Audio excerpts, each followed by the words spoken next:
ಅದೆಲ್ಲ ಮರ್ತೋಗ್ಬಿಡ್ತಾರೆ. ಅಂಬೇಡ್ಕರ್ ತಕ್ಷಣ ಕಾಲೋನಿಯವರಿಗೆ, AK ಅವರಿಗೆ, ಬಹಳಷ್ಟು ಜಾಸ್ತಿ ಅಂದರೆ SCಗಳಿಗೆ ಕಾಮನ್ ವರ್ಡ್ಗಳನ್ನು ನಾವು ಮಾಡಿದ್ದೇವೆ. ಸರ್ಕಾರಗಳಲ್ಲಿ ಹಿಂದುಳಿದ ವರ್ಗ A, B, C ಹೀಗೆ ಮಾಡಿ ಎಲ್ಲ ಜಾತಿಯವರಿಗೂ ಕೂಡ ಸರಿಸಮಾನವಾಗಿ ಇವತ್ತು ನಾವು ಹಕ್ಕನ್ನು ಕೊಟ್ಟಿದ್ದೇವೆ. ಇವತ್ತು ಒಕ್ಕಲಿಗರು ಇರ್ಬೋದು, ಕುರುಬ ಸಮಾಜ, ಗೊಲ್ಲ ಸಮಾಜ, ಕುರುಬ ಸಮಾಜ ಗೊಲ್ಲರು BCMA ತಗೋಬೇಕಾದ್ರೆ ಅದು ಕೂಡ ಅಂಬೇಡ್ಕರ್ ಮಾಡಿರ್ತಕ್ಕಂಥ ಕಾನೂನೇ. ಒಕ್ಕಲಿಗರು, ಬಲಜಿಗರು, ನಾಯುಡುಗಳು ನೀವೇನಾದ್ರೂ ಕೂಡ ಇವತ್ತು BCMP C ವರ್ಗ ತಗೊಳ್ತಿರಲ್ಲ, ಸೌಲಭ್ಯ ತಗೊಳ್ತಿರಲ್ಲ, ಈ ಸೌಲಭ್ಯಗಳು ಮಾಡಿದ್ದು ಅಂಬೇಡ್ಕರ್ ಅವರೇ ಅಲ್ವಾ? ಅದೆಲ್ಲ ಮರ್ತೋಗ್ಬಿಡ್ತಾರೆ. ಅಂಬೇಡ್ಕರ್ ತಕ್ಷಣ ಕಾಲೋನಿಯವರಿಗೆ, AK ಅವರಿಗೆ, ಬಹಳಷ್ಟು ಜಾಸ್ತಿ ಅಂದರೆ SCಗಳಿಗೆ ಕಾಮನ್ ವರ್ಡ್. ದಯಮಾಡಿ ಸೀಮಿತ ಮಾಡಬೇಡಿ. ಈ ಭಾರತ ದೇಶದಲ್ಲಿ, ಈ ಪ್ರಪಂಚದಲ್ಲಿ ಇನ್ನೊಬ್ಬ ಅಂಬೇಡ್ಕರ್ ಹುಟ್ಟಲಿಕ್ಕೆ ಸಾಧ್ಯನೇ ಇಲ್ಲ. ಯಾಕಂದ್ರೆ ಆ ಮಹಾನ್ ನಾಯಕ ತನ್ನ ಜೀವನ ಆರೋಗ್ಯ ಹದಗೆಟ್ಟಿದ್ರು ಕೂಡ ಸುಮಾರು 2 ವರ್ಷ 11 ತಿಂಗಳು 17 ದಿವಸಗಳ ಕಾಲ ಈ ಭಾರತ ದೇಶದ ಪ್ರತಿಯೊಬ್ಬರನ್ನ ರಕ್ಷಣೆ ಮಾಡಬೇಕು, ಅವರಿಗೆ ಒಂದು ಜೀವನದ ಅರ್ಥ ಕಟ್ಕೊಡ್ಬೇಕು, ಬದುಕನ್ನು ಕಟ್ಕೊಡ್ಬೇಕು ಅಂತ ಹೇಳಿ ತನ್ನ ಆರೋಗ್ಯವನ್ನು ಧಿಕ್ಕರಿಸಿ ಇವತ್ತು ಸಂವಿಧಾನ ಕೊಟ್ಟಂತ ಮಹಾನ್ ಪುರುಷ ಅಂಬೇಡ್ಕರ್ ಅವರು. ಇಂಥ ಪುರುಷ ನಾವು ಕಳ್ಕೊಂಡಿದ್ದೇವೆ. ಆದರೂ ಕೂಡ ಅವರ ಆದರ್ಶಗಳನ್ನ, ಅವರ ಏನು ಸಿದ್ಧಾಂತ ಇತ್ತು, ಈ ಸಿದ್ಧಾಂತಗಳನ್ನ ನಾವೆಲ್ಲ ಕೂಡ ಸ್ವಲ್ಪವಾದರೂ ಪ್ರತಿಯೊಬ್ಬರು ತನ್ನ ಜೀವನಗಳಲ್ಲಿ ಸ್ವಲ್ಪವಾದರೂ ಅಳವಡಿಸ್ಕೊಂಡ್ರೆ ಬಹುಶಃ ನಮ್ಮೆಲ್ಲರ ಜೀವನ ಸುಧಾರಣೆ ಆಗ್ತದೆ. ಈ ಒಂದು ಸಮಾಜ ಕೂಡ ಸುಧಾರಣೆ ಆಗ್ತದೆ. ಹಾಗಾಗಿ ನಾನು ಹೆಚ್ಚಿಗೆ ಭಾಷಣ ಮಾಡಕ್ಕೆ ಹೋಗೋದಿಲ್ಲ. ಅಷ್ಟು ಭಾಷೆಗಳಲ್ಲಿ ಎಲ್ಲರೂ ಮಾತಾಡ್ತಾ ಬರ್ತಾನೆ ಇದ್ದೀವಿ. ಆದರೆ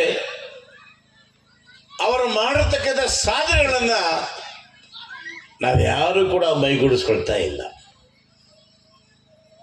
ಇವತ್ತು ಅಂಬೇಡ್ಕರ್ ಮಹಾನ್ ನಾಯಕ, ಈ ಚೇತನ ಬಹುಮುಖ ಪ್ರತಿಮೆ ಏನಾದರೂ ಸಂವಿಧಾನವನ್ನು ಬರೆಯದೇ ಇದ್ದಿದ್ರೆ ನಾವು ನೀವು ಯಾರು ಕೂಡ ಈ ವೇದಿಕೆಯಲ್ಲಿ ಕೂತ್ಕೊಳ್ಳಿಕ್ಕೆ ಆಗ್ತಾ ಇರಲಿಲ್ಲ. ಅವರ ಆಶಯ ಇಷ್ಟೇ, ಸಂವಿಧಾನ ಬರೆದಿದ್ದಲ್ಲದೆ ಆರ್ಥಿಕವಾಗಿ, ರಾಜಕೀಯವಾಗಿ ಈ ದೇಶದ ಪ್ರತಿಯೊಬ್ಬರಿಗೂ ಕೂಡ ಯಾವ ರೀತಿ ಅಧಿಕಾರವನ್ನು ಕೊಡಬೇಕು ಅಂತೇಳಿ ಚಿಂತನೆ ಮಾಡಿದಂಥ ಮಹಾನ್ ಭಾವ ಈ ಪ್ರಪಂಚದಲ್ಲಿ ಯಾರಾದರೂ ಇದ್ದರೆ ಅದು ಡಾಕ್ಟರ್ ಬಾಬಾ ಸಾಹೇಬ್ ಅಂಬೇಡ್ಕರ್ ಅವರು. ಇವರ ಬಗ್ಗೆ ಅನೇಕ ವಿಚಾರಗಳನ್ನ ಕೂಡ ಸಹೋದರ ಶಿವಕುಮಾರ್ ಮಾತಾಡ್ತಾರೆ. ನಾನು ಅನೇಕ ಸಭೆಗಳಲ್ಲಿ ಇವೆಲ್ಲವನ್ನು ಕೂಡ ಮಾತಾಡಿದ್ದೇನೆ. ಹಾಗಾಗಿ ಹೊಸ ವಿಚಾರಗಳನ್ನ ಶಿವಕುಮಾರ್ ಅಂತ ತಿಳಿದುಕೊಳ್ಳೋಣ. ನಮ್ಮಲ್ಲಿ ಏನಾಗ್ಬಿಟ್ಟಿದೆ, ಅಂಬೇಡ್ಕರ್ ಅವರನ್ನ ಕೇವಲ ಕಾಲೋನಿಗಳಿಗೆ ಸೀಮಿತ ಮಾಡಿಬಿಟ್ಟಿದ್ದೀವಿ ನಾವು. ಬಹುಶಃ ಬಹಳ ಜನ ಗೊತ್ತಿಲ್ಲ, ಗ್ರಾಮಗಳಲ್ಲಿ ಹಿಂದುಳಿದವರಿಗೆ, ಅಲ್ಪಸಂಖ್ಯಾತರಿಗೆ, ಬ್ಯಾಕ್ವರ್ಡ್ ಕಮ್ಯುನಿಟಿಯವರಿಗೆ ಇವರೆಲ್ಲ ಕೂಡ ಗಾರೆ ಕೆಲಸ ಮಾಡ್ತಕ್ಕಂಥವ್ರು ಹಿಡಿದು ಒಬ್ಬ ಪೌರ ಕಾರ್ಮಿಕ ಕೆಲಸ ಮಾಡ್ತಕ್ಕಂಥದ್ದು ಹಿಡಿದು ದೇವಸ್ಥಾನದಲ್ಲಿ ಪೂಜೆ ಮಾಡತಕ್ಕಂಥ ಅರ್ಚಕರು ಕೂಡ ಏನಾದರೂ ಅವಕಾಶ ಮಾಡೋ ಸಂವಿಧಾನ ಬರ್ತಿದ್ರೆ ಅದು ಡಾಕ್ಟರ್ ಬಾಬಾ ಸಾಹೇಬ್ ಅಂಬೇಡ್ಕರ್ ಅವರು. ಬಹಳ ಜನ ಗೊತ್ತಿಲ್ಲ ಇವತ್ತು. ಇಲ್ಲ ಸಂವಿಧಾನ ಬರೆದಿದ್ದು ಕೇವಲ ದಲಿತರಿಗಾಗಿ ಅನ್ನೋ ಭಾವನೆಯನ್ನ ಗ್ರಾಮಗಳಲ್ಲಿ ಬಹಳಷ್ಟು ಜನ ಇವತ್ತು ಮೂಡಿಸಿಕೊಂಡಿದ್ದಾರೆ. ಒಂದು ಯೋಚನೆ ಮಾಡಬೇಕು, ಏನು ಈ ಪುತ್ಥಳಿ ಇದೆಯಲ್ಲ, ಬಹಳಷ್ಟು ಎಲ್ಲ ಕಡೆ ಏನು ಮಾಡ್ತೀವಿ ನಾವು, ನಿಂತ್ಕೊಂಡಿರ್ತಕ್ಕಂಥ ಅಂಬೇಡ್ಕರ್ ಅವರನ್ನು ನೋಡ್ತೀವಿ. ನಮ್ಮ ಮುನಿರಾಜರವರು ಅವರು ದಲಿತರಲ್ಲ,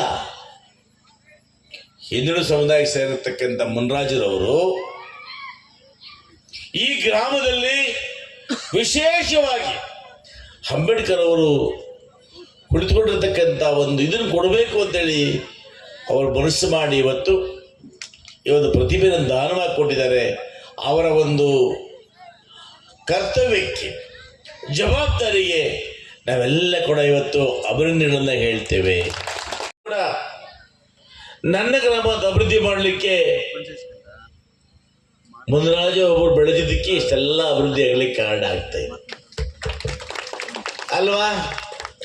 ಪ್ರತಿಯೊಬ್ಬ ಬೆಳೆದರೂ ಕೂಡ ಇನ್ನೊಬ್ಬರು ಬದುಕಿದ್ರೆ ನಾವು ಅದನ್ನ ಪ್ರೋತ್ಸಾಹಿಸಬೇಕು. ಒಂದು ಮರವನ್ನು ನೆಟ್ಟು ಆ ಮರ ಹೆಮ್ಮರವಾಗಿ ಬೆಳೆದರೆ ಅದರ ನೆರಳಲ್ಲಿ 1000 ಜನ ನಿಂತ್ಕೋಬಹುದು, ಆ ಹಣ್ಣುಗಳನ್ನು ಉಪಯೋಗಿಸ್ಬೋದು, ಎಲೆಕಾಯಿಗಳನ್ನು ಬಳಸ್ಬೋದು. ಅದು ನಮ್ಮಲ್ಲಿ ಏನಾಗಿದೆ ಅಂದರೆ ಆ ಸಂತೋಷ ಪಡೋದಕ್ಕಿಂತ ಹೆಚ್ಚಾಗಿ ಹಸಿಯನ್ನು ಪಡ್ತೇವೆ ನಾವು. ಯಾರಾದ್ರೂ ಬಿಳಿ ಬಟ್ಟೆ ಹಾಕಿದ್ರೆ ಅದು ಅಟ್ಲೀಸ್ಟ್ ಅದು ನಲ್ಗ ಅವರು ಏಷಿಡೋದು ಅದಕ್ಕೆ ಅಂತ కదా. ನಮ್ಮಲ್ಲಿ ಯಾರಾದ್ರೂ ಬೆಳೆದ್ರೆ ಸಹಿಸೋದಿಲ್ಲ, ನಮ್ಮಲ್ಲೇ ಕಾಲಿಳ್ಕೊಳ್ತೀವಿ ನಾವು. ಏಡಿಕಾಯಿ ಗೊತ್ತಲ್ಲ, ಎಂಡ್ರಿಕಾಯಿಲು ಒಂದು ಬುಟ್ಟಿಯಲ್ಲಿ ಹಾಕಿ ನಮ್ಮ ಅಪ್ಪಳೆ ಒಂದು ಮೇಲಕ್ಕೆ ಬರೋದಿಲ್ಲ ಅದು.